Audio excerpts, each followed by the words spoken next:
Olá, tudo bem? Vamos continuar a leitura comentada do livro O Poder do Agora, de Eckhart Tolle. Um guia para a iluminação. Por que as mulheres estão mais próximas da iluminação? Os obstáculos para a iluminação são os mesmos para os homens e as mulheres? São, com uma ênfase diferente. De uma maneira geral, é fácil para uma mulher sentir e estar em seu corpo, e, portanto, ela é naturalmente mais próxima de ser e potencialmente mais próxima da iluminação do que o homem. Essa é a razão pela qual muitas culturas antigas instintivamente escolhiam figuras ou analogias femininas para representar ou descrever a realidade transcendental e sem forma. Eram vistas como o ventre que dá a luz a todas as coisas, que sustenta e as alimenta durante a vida como forma. No Tao Te Ching, um dos livros mais antigos e profundos escrito em todos os tempos, o Tao, que pode ser traduzido como o ser, é descrito como infinito, eternamente presente, a mãe do universo. Naturalmente, as mulheres estão mais próximas dele do que os homens, porque elas corporificam o não manifesto. Além disso, todas as criaturas e todas as coisas no final voltam à fonte. Todas as coisas se desfazem no tal. Só ele permanece. Como a fonte é vista como feminino, ela é representada na psicologia e na mitologia como os lados claros e escuros do arquétipo feminino. A deusa ou a mãe divina tem os dois aspectos, dá e tira a vida. Quando a mente tomou o poder e os seres humanos perderam contato com a realidade da essência divina, eles começaram a pensar sobre Deus como uma figura masculina. A sociedade passou a ser dominada pelos homens e as mulheres foram subordinadas a eles. Não estou sugerindo um retorno às primeiras representações femininas da divindade. Muitas pessoas empregam atualmente a palavra deusa em vez de Deus. Estão dando uma nova roupagem ao equilíbrio entre o homem e a mulher, perdido há muito tempo, e isso é bom. Porém, ainda é a representação e um conceito. Talvez com alguma utilidade temporária, assim como um mapa ou um sinal, é útil por um tempo, embora funcione mais como um impedimento do que como uma ajuda. Quando alguém está pronto para receber a realidade existente, além de todos os conceitos e imagens, o que permanece mesmo é a verdade. Entretanto, é que a frequência de energia da mente parece ser essencialmente masculina. A mente resiste, briga pelo controle, usa, manipula, agride, tenta se apoderar e possuir, etc.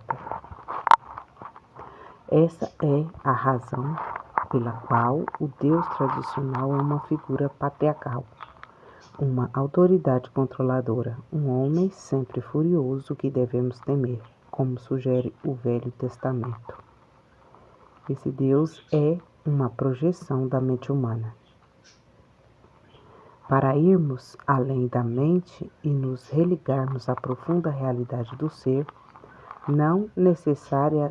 são necessárias qualidades muito diferentes. Entrega, não julgamento, uma abertura que permite a vida existir em vez de resistir, a capacidade de sustentar todas as coisas no amoroso abraço do saber. Todas essas qualidades têm muito mais a ver com o princípio feminino, onde a energia da mente é pesada e rígida. A energia do ser é leve e macia, mas ainda assim é muito mais poderosa do que a mente. A mente governa a nossa civilização enquanto o ser é o encarregado de todas as formas de vida em nosso planeta e além dele. O ser é a própria inteligência cuja manifestação visível é o universo físico.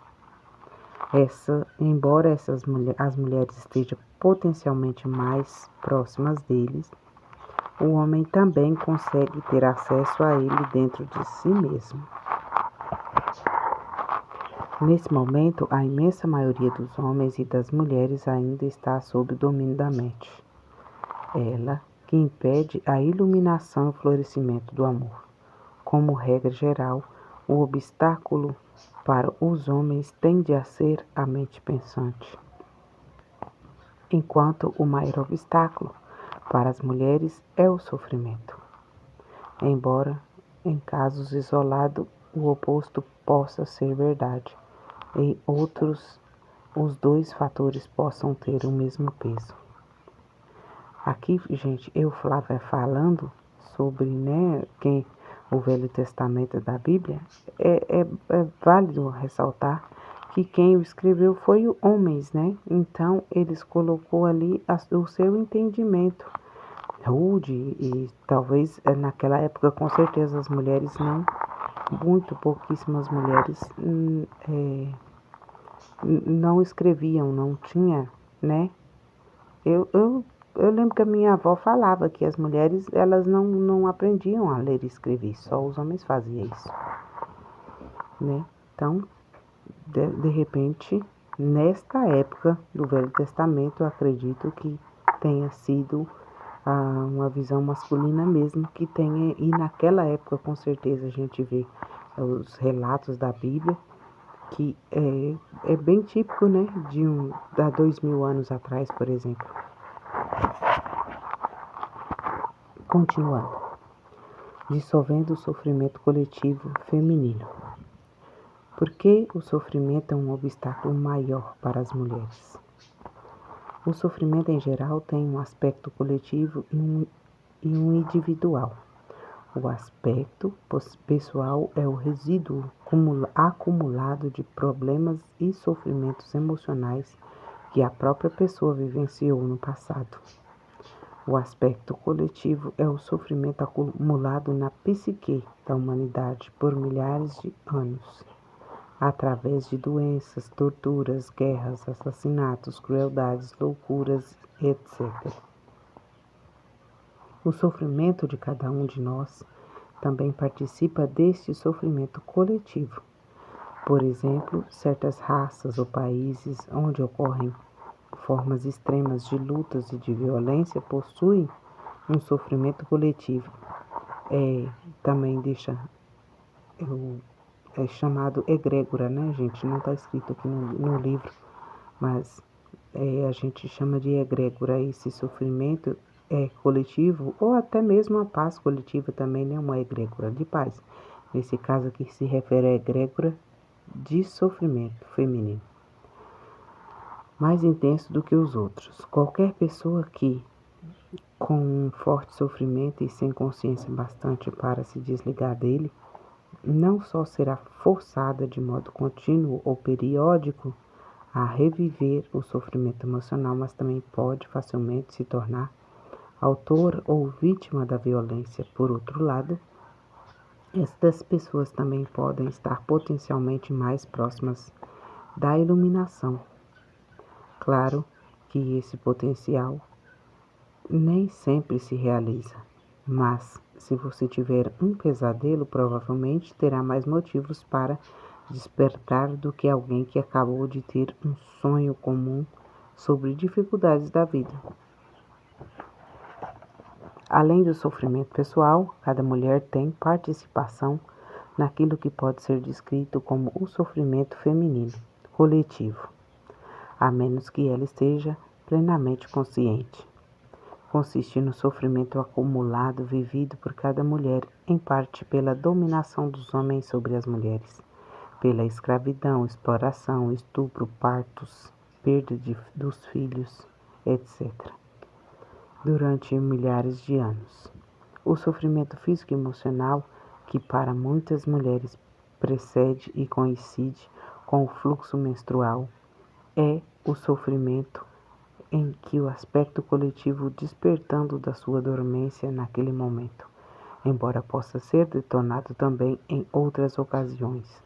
Ela restringe o livre fluxo de energia vital através do corpo, da qual a menstruação é uma manifestação física. Vamos nos deter um pouco neste assunto a ver como pode se tornar uma oportunidade para a iluminação. Com frequência, a mulher é dominada pelo sofrimento físico e emocional neste período. Ele tem uma carga energética poderosa que pode facilmente empurrá-la para a identificação inconsciente com ele.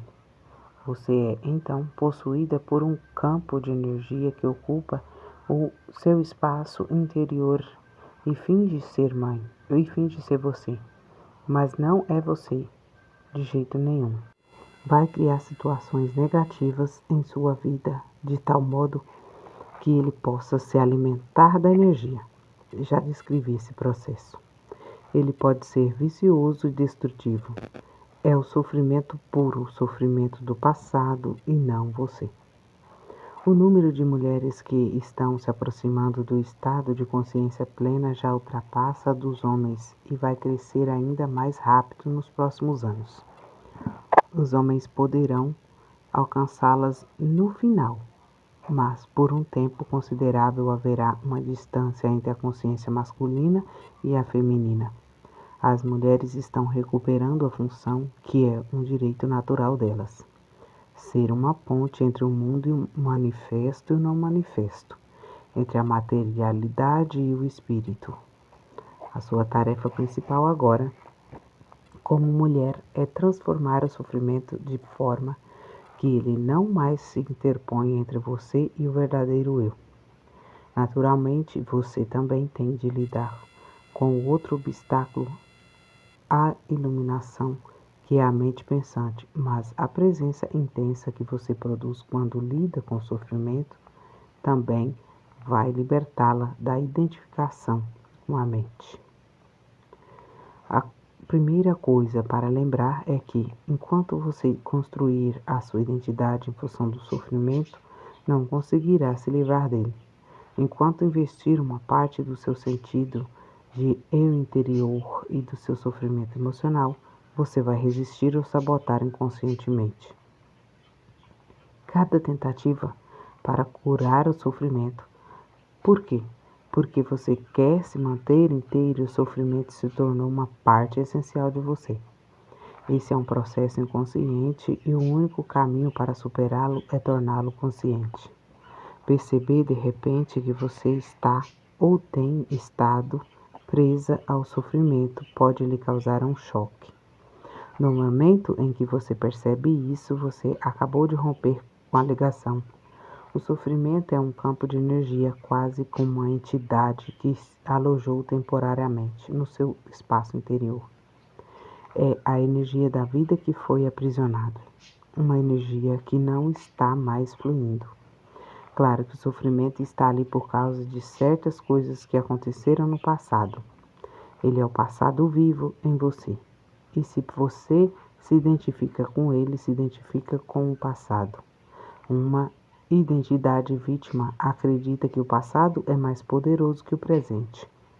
O que não é verdade é a crença de que outras pessoas e o que fizeram a você são responsáveis pelo que você é hoje, pelo seu sofrimento emocional e por sua incapacidade de ser verdadeiro eu interior. A verdade é que o único poder está bem aqui neste momento. O poder da sua presença. Uma vez que saiba disso, perceberá também que só você é responsável pelo seu espaço interior neste momento e que o passado não consegue prevalecer contra o poder do agora. Portanto, a identificação impede você de lidar com o sofrimento. Algumas mulheres, conscientes o bastante para abandonar a identidade de vítima no nível pessoal, ainda estão presas a uma identidade coletiva de vítima, que atribui ao os homens fizeram às mulheres. Elas estão certas, mas também estão erradas. estão certas porque o sofrimento coletivo feminino é, em grande parte, decorrente da violência masculina infligida às mulheres, bem como da repressão dos princípios femininos por todo o planeta durante milênios. Estão erradas se extraírem o sentido do eu interior deste fato e assim, se mantiverem aprisionada em uma identidade coletiva de vítima. Se uma mulher continua agarrada à raiva, a ressentimento ou a condenações, ela continua agarrada ao seu sofrimento. Isso pode dar a ela um reconfortante sentido de identidade, de solidariedade com outras mulheres, mas a mantém escravizada ao passado e bloqueia seu acesso integral à sua essência e ao poder verdadeiro. Se as mulheres se afastam dos homens, favorecem um sentido de separação e, portanto, um fortalecimento do ego. E quanto mais forte o ego, mais distante você está da sua verdadeira natureza. Assim não, use o sofrimento para criar uma identidade. Use-o, em vez disso, para a iluminação. Transforme-o em consciência. Uma das melhores épocas para fazer isso é durante a menstruação. Acredito que nos próximos anos muitas mulheres irão atingir o estado de consciência plena durante esse período. Normalmente, esse é um tempo de inconsciência para muitas mulheres, porque são dominadas pelo sofrimento coletivo feminino. Entretanto, você pode reverter isso uma vez que tenha alcançado um determinado nível de consciência. E assim, em vez de se tornar inconsciente, você fica mais consciente. Já descrevi antes este processo básico, mas vou apresentá-lo de novo, dessa vez com uma referência especial ao sofrimento coletivo feminino. Quando você percebe que o período menstrual está se aproximando, antes mesmo de sentir os primeiros sinais do que é comumente chamado tensão pré-menstrual, o despertar do sofrimento coletivo feminino, mantenha-se muito alerta e ocupe o seu corpo o mais do que puder. Quando o primeiro sinal aparecer, você vai precisar estar bastante alerta para agarrá-lo, antes que ele domine você. Por exemplo, o primeiro sinal pode ser uma grande e súbita irritação ou um lampejo de raiva, ou simplesmente um sintoma físico. Seja lá o que for, agarre-o antes de ele domine o seu pensamento ou comportamento. Isso significa simplesmente colocar o foco da sua atenção sobre ele, saber que se trata do sofrimento e, ao mesmo tempo, ser o conhecedor. É o que significa perceber que a sua presença consciente é sentir o seu poder. Qualquer emoção cede e se transforma quando colocamos a presença sobre ela. Se for um simples sintoma físico, a atenção que você der a ela vai evitar que se transforme em uma emoção ou um pensamento. Continue então alerta e espere pelo próximo sinal de sofrimento. Quando ele aparecer, agarre-o de novo, do mesmo jeito que antes. Mais tarde, quando o sofrimento tiver despertado totalmente do seu estado de dormência, você poderá vivenciar uma considerável turbulência em seu espaço interior por uns momentos, talvez até alguns dias. Qualquer que seja a forma que ele tome, esteja presente. Dê a ele sua atenção completa. Observe a turbulência dentro de você. Perceba que ela está lá. Sustente o conhecimento e seja o conhecedor. Lembre-se, não permita que o sofrimento use a sua mente e domine o seu pensamento. Observe-o, sinta a energia de modo direto dentro do seu corpo. Como você já sabe, a atenção completa significa aceitação completa. Através de sua atenção continuada e, portanto, da aceitação, vem a transformação. O sofrimento se transforma em uma consciência radiante, assim como um pedaço de lenha colocado dentro do fogo se transforma em fogo. A menstruação irá então se tornar não só uma expressão de alegria e realização da sua feminilidade, mas também um tempo sagrado de transformação. Quando você faz nascer uma nova consciência, na sua verdadeira natureza, então reluz lá fora, tanto em seu aspecto feminino como a deusa, quanto em seu aspecto transcendental do ser que ultrapassa a dualidade masculino e feminino. Se o seu parceiro for consciente, você pode ajudar você a praticar o que acabei de descrever, sustentando a frequência da intensa presença nesta hora especial. Se ele permanecer presente sempre que você voltar a se identificar inconscientemente com o sofrimento, o que pode e vai acontecer a princípio, você será capaz de se juntar rapidamente a ele no estado de presença. Isso significa que sempre que o sofrimento dominar você, seja durante a menstruação ou em outras ocasiões, o seu parceiro não vai confundi-lo com quem você é. Mesmo que o sofrimento o ataque, como provavelmente acontecerá, ele não vai reagir como se fosse você, ou se retirar ou apresentar algum tipo de defesa. Ele vai sustentar o espaço da presença intensa. Nada mais é necessário para a transformação. Em outras vezes, você será capaz de fazer o mesmo por ele ou de ajudá-lo a recuperar a consciência, retirando-o da sua mente ao desviar a atenção para o aqui e agora, quando ele ficar identificado com o pensamento. Assim, um campo permanente de energia de alta frequência vai aparecer entre vocês.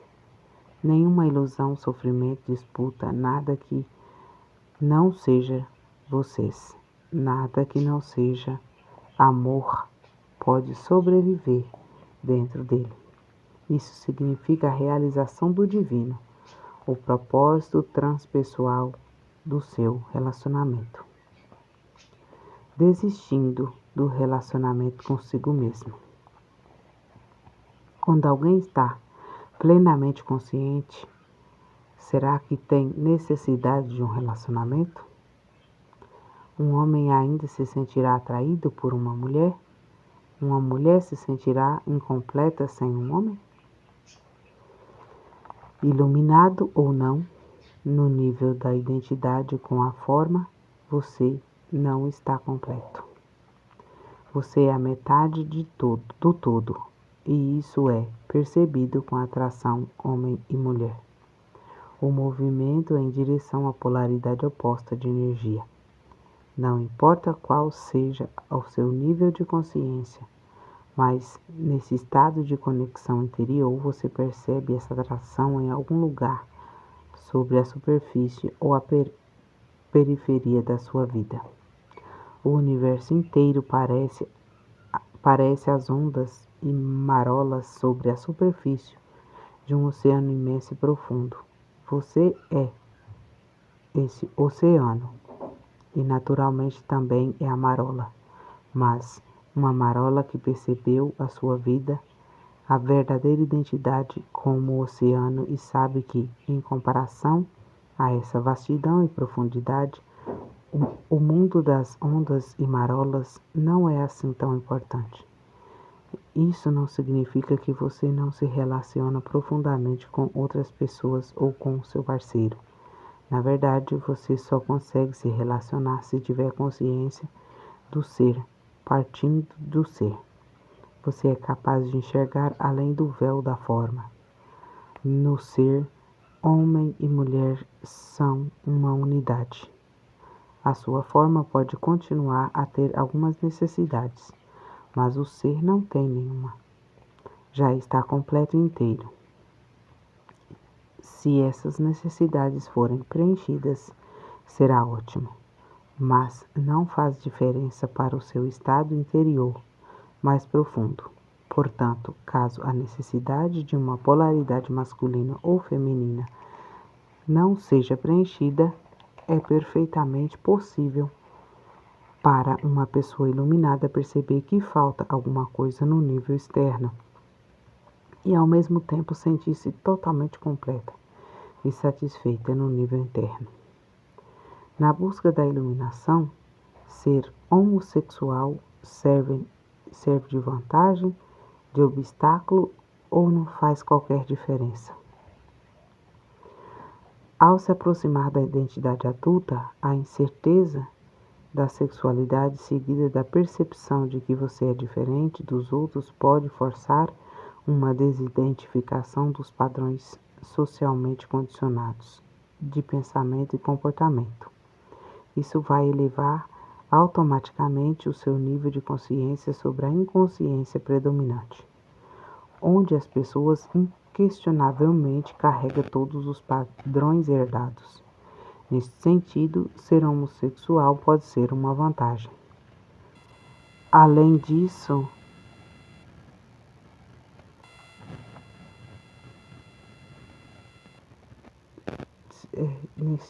ser homossexual pode ser uma vantagem. Até certo ponto, ser um estranho, alguém que não se enquadra com os outros, né? Ou que é rejeitado por qualquer razão, torna a vida difícil, mas também traz uma vantagem em relação à iluminação. Ela tira você da inconsciência, quase que à força. Por outro lado, se você devolve um sentido de identidade baseado na sua homossexualidade, escapa de uma armadilha para cair em outra. Você vai desempenhar papéis e jogos ditados pela imagem mental que você tem de si mesmo como homossexual. Vai se tornar inconsciente, vai virar uma falsidade. Debaixo da sua máscara do ego, vai estar muito infeliz. Se isso acontece com você, ser homossexual virou um obstáculo. Mas existe uma nova oportunidade. Uma infelicidade aguda pode ser um grande elemento despertador. Na verdade, né, é a mesma coisa sofrer por ser homossexual e as mulheres sofrer pela egrégora feminina, né, de sofrimento, de ser escravizado, de ser menor, se achar menor sempre, essas coisas, né. Vamos continuar. É verdade que cada um de nós precisa ter um bom relacionamento consigo mesmo antes de se relacionar com outra pessoa. Se você não consegue ficar à vontade consigo mesmo, vai procurar um relacionamento para encobrir o seu desconforto. Só que esse desconforto vai reaparecer de alguma outra forma no relacionamento. E você provavelmente atribuirá a responsabilidade ao seu parceiro. Tudo o que você precisa fazer é aceitar este sofrimento, esse momento plenamente. Você estará, então, à vontade no aqui e agora, e à vontade consigo mesmo. Mas será que você precisa ter um relacionamento com você mesmo? Por que não ser apenas você? Quando se relaciona com você mesmo, já se dividiu em dois? Eu e eu mesmo, sujeito e objeto. Essa dualidade criada pela mente é a raiz de toda complexidade desnecessária, de todos os problemas e conflitos em sua vida. No estado de iluminação, você é você mesmo. Você e você mesmo se fundem em um só. Você não se julga, não sente pena de si, não se orgulha de si, não se ama, não se odeia, etc. A divisão provocada pela consciência está curada. Sua maldição removida. Não existe um você mesmo que seja preciso proteger, defender ou alimentar. Quando você está iluminado, não tem mais um relacionamento consigo mesmo, uma vez que tenha aberto mão disso, todos os seus outros relacionamentos serão de amor. Então aqui, gente, termina o capítulo 8. Eu vou fechar aqui para não ficar muito longo. Deixa aqui meu abraço. Peço que você se inscreva no canal, dê um like, porque é muito importante para mim, né? É de graça, você só vai clicar aí e eu vou continuar fazendo o trabalho aqui do lado de cá. Um abraço, fica com Deus, até a próxima.